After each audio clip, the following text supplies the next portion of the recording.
ناظرین، اگر مذاکرات کا دوسرا راؤنڈ اتنا ہی جلدی ہونا تھا تو ٹرمپ اتنی بڑکیں کیوں 2 دن پہلے مار رہا تھا؟ تو یہ اتنی جلدی ہونا تھا یا یہ کسی وجہ سے اتنی جلدی ہو رہا ہے؟ یہ مذاکرات جو ہیں یہ کس نے مجبور کیا ہے ٹرمپ کو کہ وہ فوری کرے؟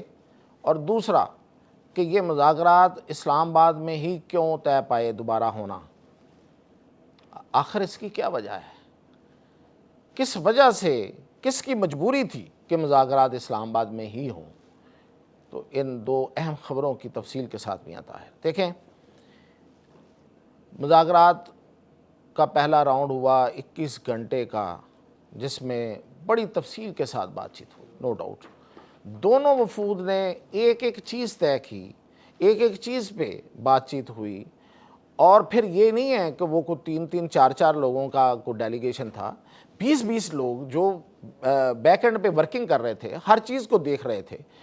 اور اگر ہر چیز کو دیکھ کے ورکنگ ہو رہی ہے ساتھ ساتھ اور اس پہ فیڈ بیک دیا جا رہا ہے، اور پھر مذاکرات جو ہیں وہ اپنی شکل اختیار کر رہے ہیں، تو عین موقع پہ پھر اس کو بے نتیجہ قرار دے کے ایک بندہ جو ہے وہ نکل جاتا ہے، تو دوسرے بھی پھر نکل جاتے ہیں۔ لیکن یہ طے تھا اس وقت بھی کہ یہ مذاکرات ختم نہیں ہوئے۔ خود یہ کہہ رہے تھے، امریکن بھی کہہ رہے تھے، ایرانی بھی کہہ رہے تھے، ساری دنیا کہہ رہی تھی۔ لیکن یہ ٹرمپ جو ہے، یہ اس نے درمیان میں جو کہا، ابھی آج کی بات ہے کہ یہ مذاکرات وہاں نہیں ہوں گے، اور پھر مذاکرات وہ اسلام آباد میں ہو رہے ہیں۔ اس کی وجہ کیا ہے؟ یہ میں آپ کو اصل میں بتانے آ جایا ہوں کہ اس کی وجہ کیا ہے، مجبوری کس کی تھی، کس کی مجبوری ہے کہ وہ اسلام آباد میں مذاکرات کرے۔ اور پھر یہ کہ یہ مذاکرات جو ہیں ان کو تو ابھی ہمیں جو نظر آ رہا تھا کہ یہ ہوں گے صحیح، لیکن ابھی یہ مہینہ اور کھینچے گا ٹرمپ ان کو، اور یہ ادھر ناکہ بندی کرے گا، ادھر ڈرامے بازی کرے گا، ادھر نعرے مارے گا، ادھر بڑکے مارے گا، اور کوئی 10 دفعہ یہ کہے گا کہ میں جیت چکا ہوں، اور یہ زمین بوس ہیں، اور ان کی جو نیوی ہے وہ تہہ سمندر جو ہے وہ پڑی ہوئی ہے، کوئی اس کو نکال کے تو دکھائے، کوئی بتائے تو صحیح کہ کہاں ہے ایران، نہ اس کی ایئر فورس ہے، نہ اس کی نیوی ہے، میں نے تباہ و برباد کر دیا ہے، وہ تو اب ہے ہی نہیں۔ یہ تو ابھی اس نے 1 مہینہ لینا تھا اس پہ، اس قوالی کرنے پہ۔ لیکن یہ کیا ہوا کہ وہ دنوں میں ہی پہلے بڑکے مار رہا ہے، کھڑا ہو کے ٹویٹیں کر رہا ہے، اور یہ کہ میں یہ کر دوں گا، میں یہاں سے جہاز کوئی نہیں گزرنے دوں گا، اور جہاز کس کے نہیں گزرنے دوں گا؟ چائنا کے، اور وہ گزر گئے۔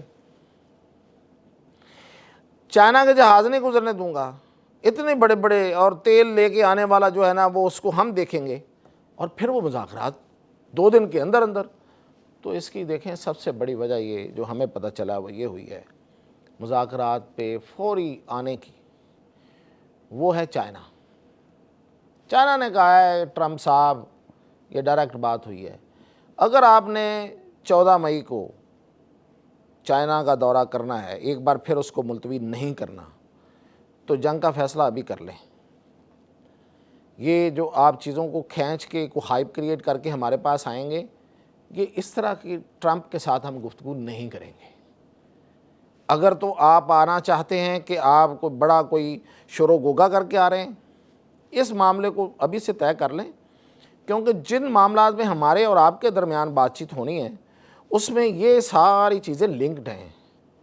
تو اس پہ جو بھی آپ نے کرنا ہے نا، جو آپ کرنا چاہتے ہیں وہ کر لیں، اور ابھی کر لیں، ورنہ پھر آپ سمجھیں کہ ہماری طرف سے یہ دورہ نہیں ہے۔ اس پہ ٹرمپ پھر گھٹنوں پہ آیا ہے،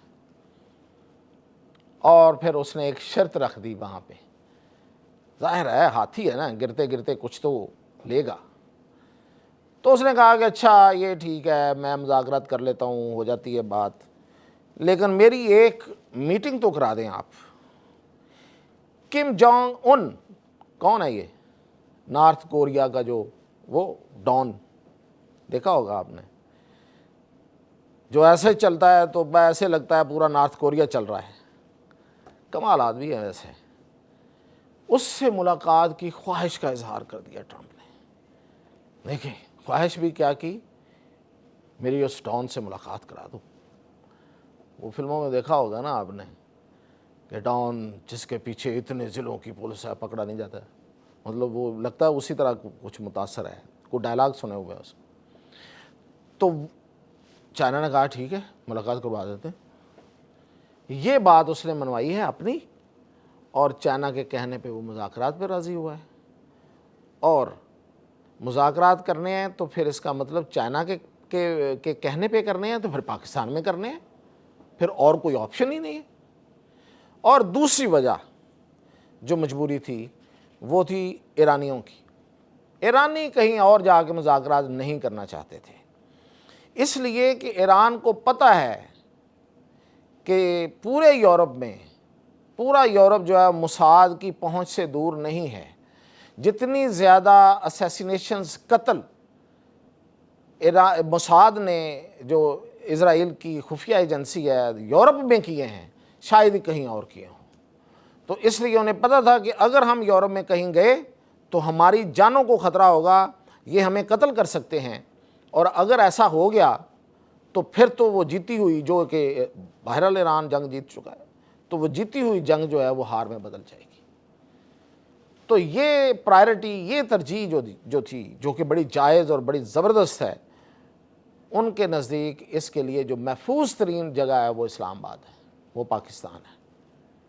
اور آپ کو یاد ہوگا کہ پاکستانیوں نے کس طرح سے ایرانیوں کو لے کے آئے تھے اپنے جہازوں کے جلوں میں، اپنے فائٹر جیٹس کے ساتھ، اور ایک دن، ایک رات بلکہ پہلے، ایک دن اور رات پہلے اس پورے گلف میں ایران کے ساتھ ساتھ انہوں نے ایک فضائی دیوار بنائے رکھی تھی۔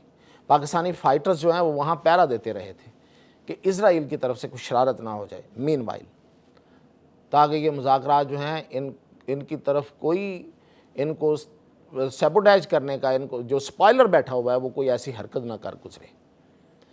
تو اتنا پکا انتظام کیا تھا، اور پھر ان کو چھوڑ کے آئے، محفوظ جگہ پہ چھوڑ کے پھر واپس آئے ہمارے جو فائٹرز اور شاہین ہیں۔ اور پھر یہ کہ اسلام آباد میں موساد کا نیٹ ورک نہیں ہو سکتا، کرائے کے لوگ اس کو شاید کہیں ارد گرد سے مل جائیں، لیکن ہمارا سسٹم اس کا کبھی ساتھ نہیں دے سکتا۔ یورپ کا تو پورا سسٹم جو ہے وہ موساد کا ساتھ دیتا ہے۔ میں ایک دو مثالیں آپ کو بتا رہا ہوں۔ مثال کے طور پہ ایک آپریشن ہوا تھا 1973 میں، اسے کہتے ہیں للے ہیمر آپریشن۔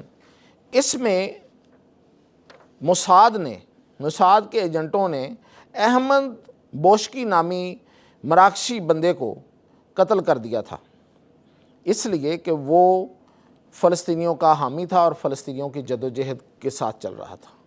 پھر انہوں نے 2010 میں ایک محمود المبو، اس بندے کا نام ہے، اس کو انہوں نے قتل کر دیا تھا ایک ہوٹل کے کمرے میں، اور یہ بھی، اس کا تعلق بھی جو تھا وہ فلسطینی جدوجہد سے تھا۔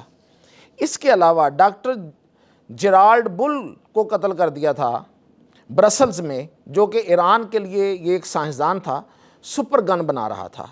پھر اس نے عاطف بسیسو، جو کہ انٹیلیجنس چیف تھا PLO کا، جو فلسطینیوں کی ایک لبریشن کی ایک تحریک تھی، اس کو انہوں نے قتل کیا تھا فرانس میں 1992 میں۔ اور اسی طرح ملیشیا میں ڈاکٹر فادیل بطش کو انہوں نے قتل کیا تھا، اور یہ جو انجینئر، فلسطینی انجینئر فادیل بطش کو ملیشیا میں قتل کر دیا۔